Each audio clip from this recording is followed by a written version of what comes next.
अस्सलाम वालेकुम। आज का हमारा टॉपिक है सिक्योरिटी एनालिसिस। बेसिकली ये टाइप है एनालिसिस की जिसमें हम ये डिफरेंट जो कॉम्बिनेशन ऑफ असम्पशंस है ना उसको यूज़ करते हैं, उसका एग्जामिनेट करके आउटपुट निकालते हैं। बेसिकली सपोज़ कि अगर हमारे पास एक कंपनी है, ठीक है, अब उसके अंदर के आपकी मंथली सैलरीज है 500 यूनिट्स, ठीक है, और आप कैलकुलेट करना चाहते हैं कि अगर आपकी नेक्स्ट मंथ 600 यूनिट्स हो, ठीक है, और 700 यूनिट्स हो तो आपको कितना अमाउंट मिलेगा। उसके लिए हम यूज़ करते हैं what if analysis in data tables, जो कि आप यूज़ कर सकते हैं इसको ईज़िली डेटा को एक्सट्रैक्ट करने के लिए। यहाँ पर हम एक एग्जांपल देख लेते हैं। फॉर एग्जांपल हमारी सेल्स हुई है 900, ठीक है, और हमारे पास पर यूनिट कॉस्ट जो है वहाँ आई है 22, ठीक है, और जो पर मंथ है वो ये एक मंथ का डेटा अमाउंट हम निकाल रहे हैं, ठीक है। अब इसके लिए हम एक फार्मूला निकाल लेते हैं कि क्रिएट कर लेते हैं कि हमारे पास जितनी भी सेल्स होंगी उसको हम मल्टीप्लाई करेंगे उनकी टाइम के साथ, टाइम से हम मल्टीप्लाई करेंगे उसको उसके पर यूनिट कॉस्ट के साथ, ठीक है, और इसको हम मल्टीप्लाई कर देंगे टोटल मंथ्स के साथ। तो यहाँ पर हमारे पास आ जाएगी इसकी अमाउंट ओवरऑल, ये एक मंथ के लिए डेटा है, ठीक है। बट इफ़ अगर हम देखना चाहते हैं कि 600 सेल्स हैं, 700 सेलिंग या 800 सेल्स है, तो उस टाइम पे अमाउंट कितनी होगी, ठीक है। उसको यूज़ करने के लिए हम सेम ये व्हाट इफ़ एनालिसिस यूज़ करेंगे।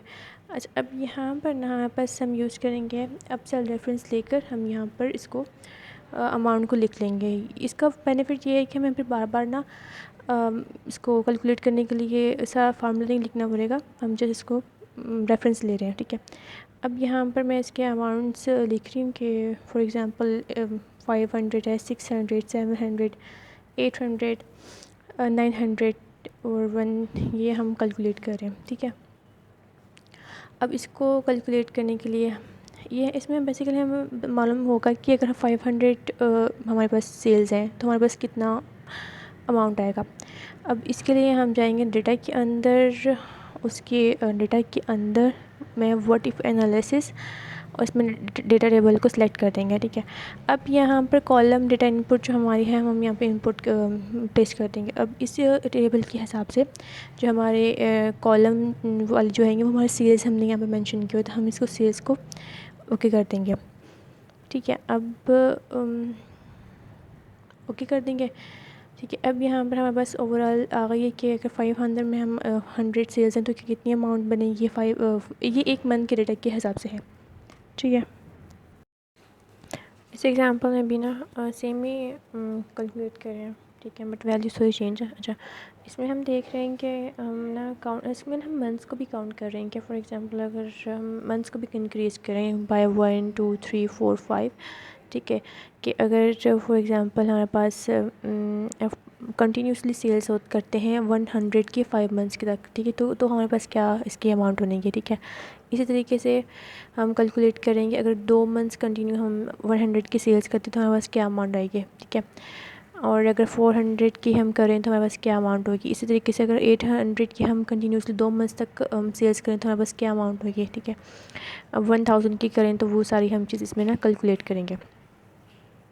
यहाँ पर हमने एक चीज़ मेक श्योर करनी है कि जो हमारी अमाउंट है ना, वो जो हमारा जो रेंज सेलेक्ट करेंगे ना, तो उसमें ये लास्ट में इंक्लूड होनी चाहिए जो एक फार्मूला हमने कैलकुलेट किया था, ठीक है। अब हम यहाँ पर इसकी रेंज सेलेक्ट कर लेते हैं। अब वो वैल्यू टॉप पर लास्ट में आनी चाहिए। अब इसमें हम सेम वही हम करें। अच्छा, इसमें हमारे पास अभी रोज़ भी और कॉलम्स भी हैं। कॉलम्स से हमने इसकी सेल्स लिखी हैं, तो यहाँ पर हम इसको सेलेक्ट करें। रोज़ में क्या हमने मंथ के अकॉर्डिंग कितने मंथ्स है तो उसको लिखे हैं।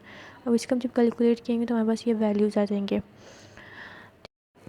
अगर अब हम यहाँ पे एक मंथ के लिए इसको देखें, ठीक है, अब एक मंथ की अगर हमने की है 500 सेल्स तो क्या इसकी वैल्यू होगी, तो वही सेम वैल्यू होगी जो हमने यहाँ पे अमाउंट हमने यहाँ पहले कैलकुलेट की थी, ठीक है।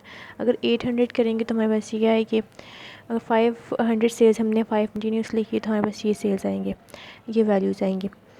तो ये हमारे पास ये अमाउंट कैलकुलेट हो चुकी है।